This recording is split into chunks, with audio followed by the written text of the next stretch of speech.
pie y tobillo. El tobillo y el pie constituyen un lugar frecuente de esguince y lesiones óseas. El tobillo es una articulación de tipo bisagra formada por la tibia, que en su extremo distal forma el maleolo interno, el peroné, que en su extremo distal nos da el maleolo externo, y el astrágalo, seguido de la articulación astrágalo-calcánea. El calcáneo sobresale por detrás, formando lo que se conoce como el talón. El arco longitudinal es una línea imaginaria que recorre el pie desde el calcáneo del retropié hasta los metatarsianos y dedos del antepié, pasando por los huesos tarsianos del medio pie. Las cabezas de los metatarsianos se palpan en el arco anterior del pie. Identifica en el antepié las articulaciones metatarsofalángicas proximales a los espacios interdigitales, y las articulaciones metatarsofalángicas proximales a los espacios interdigitales, y las articulaciones interfalángicas proximales y distales de los dedos. El movimiento está limitado a la dorsiflexión, dada por el músculo tibial anterior y los extensores de los dedos, y a la flexión plantar, propiciada por los músculos gastrocnemios, tibial posterior y los flexores de los dedos. Los tendones discurren por detrás de los maleolos.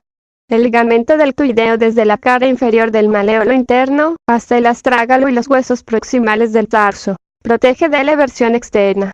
Del lado externo se encuentra el ligamento con mayor riesgo de traumatismo, el astrágalo peroneo anterior, debido a una inversión forzada. El ligamento calcáneo peroneo y el astrágalo peroneo posterior también se encuentran en esta cara. Finalmente, el fuerte tendón Aquile inserta los músculos gastrocnemio y sóleo en la cara posterior del calcáneo. La fascia plantar se inserta en el tubérculo interno del calcáneo. A la exploración física, lo primero debe ser la inspección.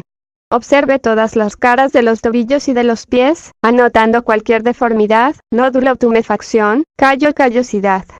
A continuación se deberá palpar con los pulgares la cara anterior de cada tobillo, observando si hay abultamientos, tumefacción o dolor, así como en busca de nódulos a lo largo del tendón de Aquiles. El dolor localizado con la palpación es característico de la artritis, las lesiones ligamentosas o la infección de tobillo. Busque nódulos reumatoides o dolor con la palpación, típicos de la tendinitis aquilea, la bursitis o la rotura parcial por traumatismo. Palpe el talón, sobre todo la parte posterior inferior del calcáneo y la fascia plantar, por si existiera dolor. Los espolones óseos son frecuentes en el calcáneo. El color localizado en el talón, con la palpación de la fascia plantar, indica una fascitis plantar. Se observaron después de estar mucho tiempo de pie, o con ejercicio de taloneo y también en la artritis reumatoide y en la gota. Palpe el maleolo interno y externo, sobre todo si hubo algún traumatismo, podría indicar tendinitis tibial posterior, y es causa de pies planos.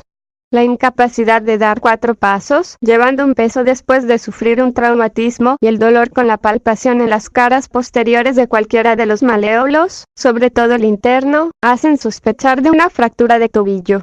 Palpe las articulaciones metatarsofalángicas por si fueran dolorosas. Comprima el antepié entre el pulgar y los dedos de la mano.